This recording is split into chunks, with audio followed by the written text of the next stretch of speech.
don't succeed in passing a public option right now, it could be years before we get the chance again.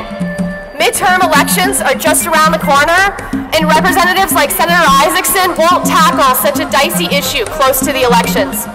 To put it plainly, we've got one chance to get this passed before the 2010 election cycle begins. If we don't do it now, the issue dies indefinitely, and with it, many Americans will too. As you all know,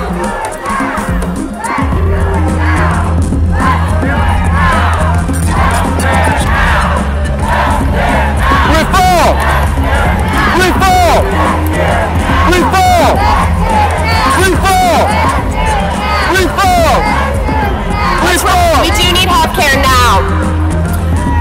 As you all know, our counterparts in the Senate responsible for drafting health care legislation.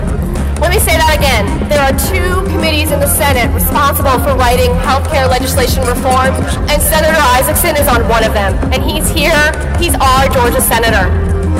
Unfortunately, according to a press release put out in August by his office, and I quote, Senator Isaacson vehemently opposes the House and Senate health care bills. That's right.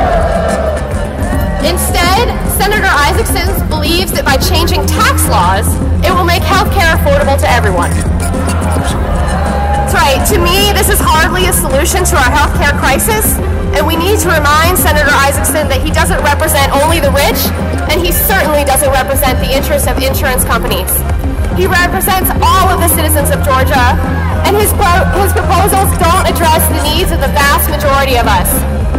The only solution is a public option, and I encourage you to remind him that you'll be sure to consider whether he supported the public option when he's up for re-election next year. And by the way, he is up for re-election in 2010. Later today, we're going to take the time to call his office. All of you are going to call on your cell phones and start voicing your support for the public option. We need you to fax him, email him, and visit him over the next week to give him a send-off to Washington that he'll never forget. Thank you all for coming, and I'm going to turn the stage over now to... Are we going to break the strength insurance companies have over our politicians, our pocketbooks, and our peace of mind? Thank you, sir. And who